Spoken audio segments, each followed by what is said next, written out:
Picture this. December 1991. You're a mechanical engineer at a diesel engine factory in Tutayev, a small city on the Volga River northeast of Moscow. Your name is Maksim. You're 41 years old. You earn 550 rubles a month, about $300 at the official rate. Your wife Svetlana teaches French literature at the local secondary school. She earns 420 rubles. Between you, almost 1,000 rubles a month. You have a savings account at Sberbank with 14,000 rubles, 26 years of careful deposits starting the year you married.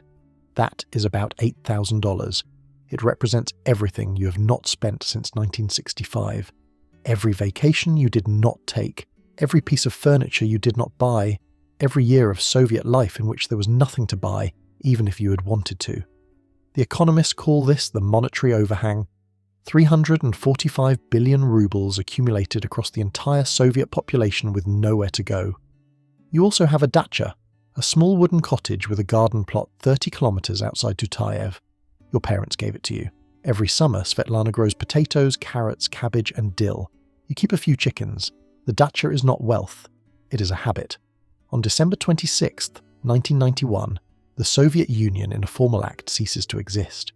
You hear it on the evening news. Gorbachev resigned the night before. The red flag came down over the Kremlin. A new flag went up. You are now a citizen of the Russian Federation. Maksim turns to Svetlana. She asks what it means. He says he does not know. He says the factory is still open. He says they will still get paid. 14 days later, on January 2nd, 1992, a 35-year-old economist named Yegor Gaidar frees prices on nearly everything, and Maksim's 14,000 rubles, 26 years of savings, become worthless. Here is how fast it happened. On January 1st, a loaf of bread in Tutayev cost about 20 kopecks. On January 2nd, the government lifts price controls. By the end of January, prices have risen 345%, not over a year, in a single month. Gaidar had predicted prices would rise no more than 200%.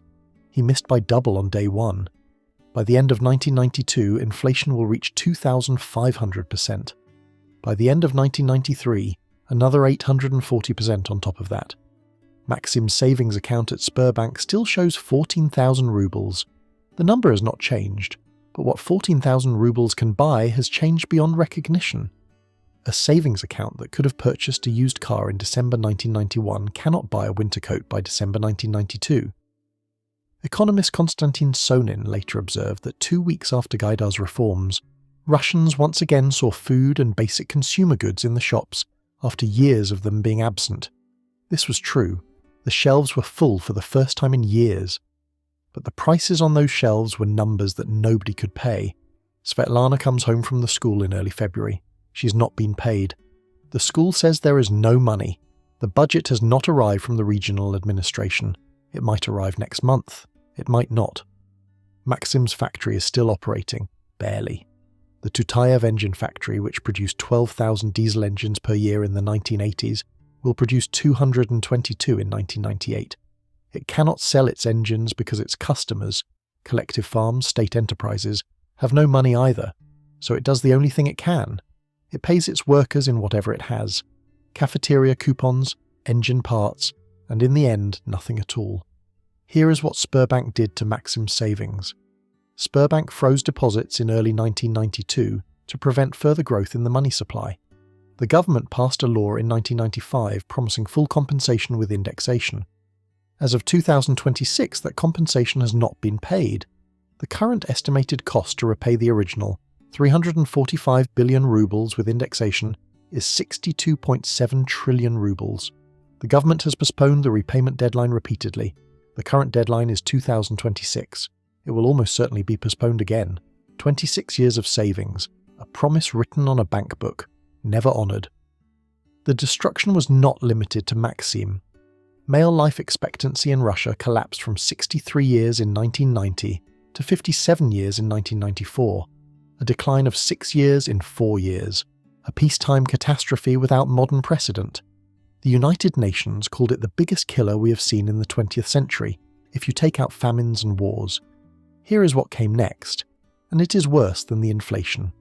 On October 1st, 1992, the government launched voucher privatization.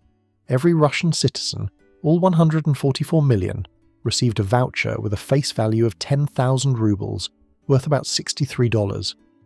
Anatoly Chubais, the architect of the program, promised that over time, one voucher would be equal in value to 2 Volga cars. Maksim received his voucher. Svetlana received hers. So did every worker at the factory, every teacher at the school, every pensioner in Tutayev. Most people had no idea what to do with them. Many sold them on the street for cash, $40, $30, sometimes less. Others invested them in voucher funds that promised spectacular returns. The most famous was MMM. Sergei Mavrodi founded MMM. In February 1994, it launched a financial operation promising annual returns of 3,000%.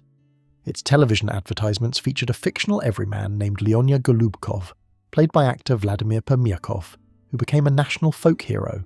Golubkov bought boots, then a fur coat, then dreamed of going to the World Cup. The Washington Post called him a mythic rags-to-riches figure who seized the imagination of a nation. An estimated 15 million Russians invested. The share price rose from the equivalent of $1 to $81 in 5 months. Then it collapsed. 2 to 10 million people lost their savings. For the second time in 3 years, more than 50 people committed suicide. One documented victim, a 66-year-old retired children's doctor identified only as Novyush, still owes money to neighbours whose savings she borrowed to invest in MMM. She almost lost her home and had a heart attack from the stress. Permyakov, the actor, later said, "My conscience tortures me." Police arrested Mavrodi in August 1994. He won a seat in the Duma from prison. The Duma stripped his mandate. He fled. Police caught him again in 2003. A court convicted him in 2007. He died of a heart attack in 2018 at 62. Meanwhile, a handful of men were taking the assets of the Soviet state, the oil fields, the nickel mines, the aluminium smelters, the natural gas pipelines. They used a mechanism called the Loans for Shares scheme. In 1995, banker Vladimir Potanin proposed that commercial banks lend about $800 million to the cash-strapped government, taking minority stakes in major state enterprises as collateral. When the government defaulted, as everyone expected, the banks auctioned the shares back to themselves. Norilsk Nickel, which controls 30% of the world's nickel, went to Potanin's bank for $170 million. It was worth billions. Yukos went to Mikhail Khodorkovsky. Sibneft went to Boris Berezovsky and Roman Abramovich. According to Forbes, 2/3 of Russian dollar billionaires had secured the main part of their fortunes during privatization. Maksim's voucher, the one Chubais said would be worth 2 Volga cars, bought him nothing. The factory worker who held his voucher waited with patience and did what the government told him was the first to be wiped out. The oligarch who bought 1,000 vouchers on the street and used them to acquire state assets became a billionaire. Here is what saved Maksim and Svetlana. First, the dacha. This is the survival mechanism that prevented a Russian famine. 35 million Russian families, about 70% of the population, had garden plots. According to official statistics, these plots produced 92% of all Russian potatoes, 87% of fruit, 77% of vegetables, 59% of all meat, on just 3% of arable land. Svetlana's potato patch was not a hobby. It was the reason the family ate. Every weekend from April through October, they drove to the dacha and worked the soil. Multiple historians have written that dacha gardening was the foundational reason that the Russian people did not experience a famine in the early 1990s. Galina Yurtseva, an economist documented by National Geographic, still grew potatoes with her family decades later. Why, she said, it is in the blood. Second, Svetlana became a chelnok. When her teaching salary stopped arriving, Svetlana followed a colleague to Poland. They bought clothing and cosmetics in Warsaw, packed them into enormous striped bags and brought them back on the train to sell at the Tutayev market. People called them chelnoki, shuttle traders.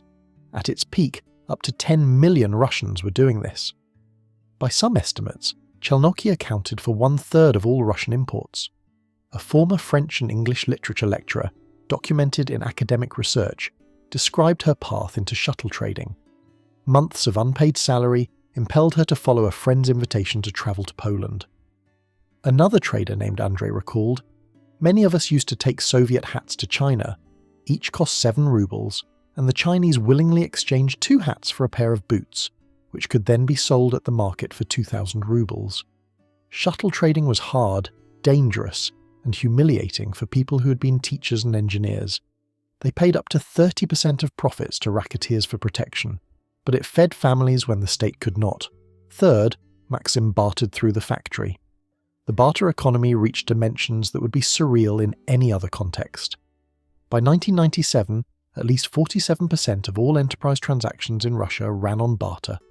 NPR's Planet Money documented the mechanics.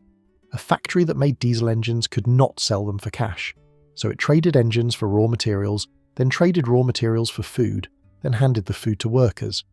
Maksim brought home engine parts and cafeteria coupons. He traded the parts to a mechanic who needed them. The mechanic gave him vodka. The vodka could trade for almost anything. A brassiere factory paid workers 33 to 42 bra per month to sell at $21 each. Schools in the Altai region offered teachers toilet paper and coffins instead of salary. The teachers held out for 15 bottles of vodka each. Vodka was not alcohol, it was currency. Fourth, they held dollars when they could get them. As the ruble lost 99% of its value, any Russian who could convert savings to US dollars did so. The economy dollarized on its own. People priced apartments in dollars, cars in dollars, anything of real value in dollars. Maksim's brother-in-law worked at a joint venture with a Finnish company. The firm paid him part of his salary in dollars. He lent Maksim $200 in March 1993. By August, those $200 were worth more than Maksim's entire annual ruble salary. Fifth, they stayed. About 1.2 million people left Russia during the 1990s. Over 30,000 scientists alone went to the United States and Israel. 21% of emigrants had higher education, close to double the national average. Maksim and Svetlana did not leave. They did not have the connections, the language skills, or the savings to start over. They stayed in Tutayev and rebuilt from the dacha garden outward. A future president of Russia also stayed. Vladimir Putin worked for the mayor of St. Petersburg after returning from his KGB posting in East Germany. He moonlighted as an unlicensed taxi driver, a bombila, to make extra money. In a 2021 documentary, he admitted, "Sometimes I had to earn extra money by car as a private driver. It is unpleasant to talk about, to be honest, but unfortunately, that was the case." If the future president of the Russian Federation was driving a taxi to survive, imagine what ordinary Russians were going through. Here is what Maksim and Svetlana's story tells you about right now. The Soviet collapse did not come from an external shock. A system that had lied about its own solvency for decades caused it. The official numbers said the economy was stable. The shelves said otherwise. When the lie grew too large to maintain, the correction came all at once. Prices tripled in a month. Savings vanished in a year. The mechanism has a modern name: financial repression. A government that cannot service its debt through tax revenue or growth has 3 options. It can default, it can inflate, or it can hold interest rates below the rate of inflation and let time erode what it owes. The United States chose the third option after 2020. The Federal Reserve held rates near zero while inflation ran at 7 to 9%. Every saver with money in a bank account lost purchasing power, not through a decree, not through a crash, but through the slow math of negative real returns. Inflation destroyed Maksim's Sberbank account in a year. American savings accounts lost about 15% of their purchasing power between 2020 and 2023. The speed is different. The mechanism is the same. The government needed your savings to be worth less, so its debt would be worth less too. Maksim and Svetlana survived because they had a dacha, a garden plot, potatoes in the ground. Svetlana survived because she could carry bags of goods across a border and sell them at a market. They survived because they had something outside the system, something no central bank could print, no government could freeze, no inflation could erase. The dacha is still there. The government still owes them 14,000 rubles. It has postponed repayment for 34 years. It will postpone again. The money is gone. The potatoes are still growing. Subscribe so you do not miss the next video.